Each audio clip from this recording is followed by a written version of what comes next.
Hi, I'm Tracy McGrath. COVID-19 has resulted in difficult times, and our job is to cope with changing circumstances as quickly and as healthily as possible. Hi, for those who don't know me, I'm Tracy McGrath, a psychologist who has spent over 2 decades working with individuals and organisations to increase their effectiveness, which is particularly important right now.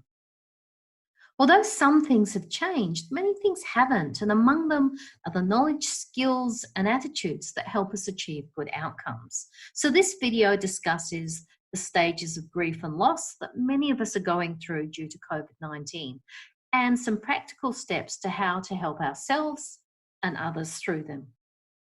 And grief is a natural response to losing someone or something that's important to us. And so there are a number of stages which are useful to know about. Any minute now, I'll show them to you. Okay, so let's have a look. The first stage is denial. Denial is basically we've learned of the loss and we don't want to deal with it. You know, typical feelings are fear, doubt, confusion, being shocked, being numb, not being able to think. And some of the things you might hear people saying is this isn't happening, COVID-19 is a hoax, it won't last long, so you don't need to do anything, the government's problem, this won't affect me, I'm inoculated against it because I'm a good person, I'm outside the at-risk categories, I can't be bothered with things like this, I'll think about it later, or I'm just sick of the topic, stop talking about it. Now, the sorts of things that people do in this stage is they ignore what's happening. They refuse to act or discuss. They'll ignore health messages. They won't be thinking and probably can't be thinking about how this might impact on them. And think about them switching between having their mind going round and round and round, racing, to being absolutely stuck and numb and just not knowing what to do at all. Now, the second stage is when anger sets in. That's when we start to acknowledge the situation and we're faced with the pain of our loss. Feelings, in addition to anger, are blame, resentment. We might be someone that gets sarcastic and ridicules the situation. But pretty much the bottom line is we're angry. We're angry that this has happened. Now, we can direct the anger outwards towards others. So it's the Chinese fault, the government should have acted quicker, my organisation didn't do the right things. Or it can be turned inwardly, saying, this is my fault. You know, I should have put money away. I should have been better prepared. You know, I've always been unlucky, stupid, a no-hoper, whatever it is that you tend to think about yourself. Now, the sorts of behaviours they'll do, they might engage in unhelpful behaviours that allow them to express the anger they're experiencing. So it might be verbal tirades, aggressive behaviour, refusal to follow guidelines and restrictions. They might spend up big, drink, drug. Generally, they're looking to act out. And it's not because they're looking to be difficult, but it's they have all of these really angry emotions inside themselves. They need to get them out. Third stage is bargaining. During this stage, you dwell on what you could have done to prevent the loss. You start thinking about if only this, or what if I did that? So it might be, you know, outwards, tell me what I need to do and I'll do it. You know, like with doctors, banks, anyone involved, God, for example, it's, you know, just tell me what I need to do and I will be a good person and that way this will pass and I won't have to deal with it. If only I get through this, then maybe I'll start taking care of my health. Guilt will often be associated with the bargaining stage. We start to think that there was something we could have done differently that would have helped us in this circumstance. Feelings in this category of bargaining are helplessness, vulnerability, guilt, and the sorts of behaviours you might see as they start shopping around for different opinions, especially ones that suggest you can avoid dealing with COVID-19 and the situation.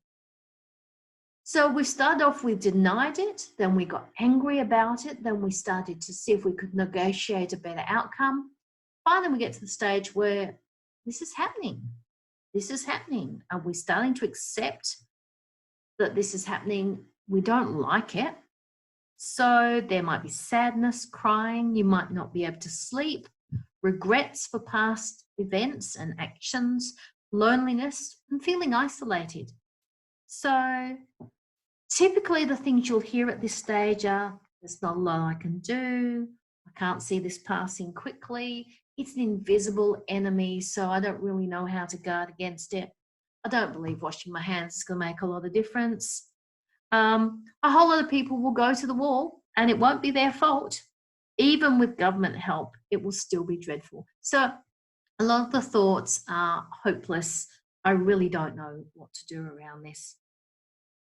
Typically, the behaviours you'll see are inaction, low mood, and unwillingness to do anything constructive or indeed anything at all. They'll wake up in the middle of the night. They're definitely not their normal, more upbeat selves. The final stage is acceptance. We're starting to recognize that this has really happened and we just have to deal with it. So we start to move forward. The feelings tend to calm down. There's a sense of hope. We start recognizing what we can control. So we say things like, oh, I guess this is happening to everyone. There are some things I can do. I can even see some silver linings, like maybe now I've got time to clear out the shed, the office, read that book I've always planned to do, online learning. And so the sort of behaviors you'll see now are they engage in planning for helpful action. They might be creating a new routine and they start taking their thinking beyond themselves and typically maybe now they've got some bandwidth to start thinking about others. So what can we do to help ourselves? Well, the first is recognize which state of grief and loss you are actually in. And accept that we don't all react the same way. I know I've gone through the 5 stages as if it's one after the other, but it's not like that. You move backwards and forwards. It takes everyone their own unique way to go through. Everyone grieves and responds to loss and change differently. Be kind to yourself. Accept how you are responding and allow time. This has been huge. There's going to be a lot of change. We don't know what the future is going to look like. So allow time to come to terms with that. Understand that it's normal to want to avoid dealing with the situation or to minimize the consequences of what's going on. Plus, remember that we are both thinking and feeling beings. We might intellectually understand what's happening, but we also have this emotional response. So our goal is to get to helpful responses as soon as possible, minimize distress while still acknowledging what's happening and how we are feeling. And even for me, I can remember at one stage I was at the supermarket watching people go crazy. Intellectually, I knew that I didn't need to do these behaviors. But even while I'm aware of that, I could feel my level of anxiety going up. So, recognize that those two things are potentially going to happen simultaneously. And 6, know that while we're going through these stages, we lose a lot of mental energy to our emotions. So expect that you'll have periods of productivity and then periods where you feel tired, you can't seem to focus. This is normal and to be expected. You only have so much energy to go around. So what are we going to do to help others? 1, listen to them.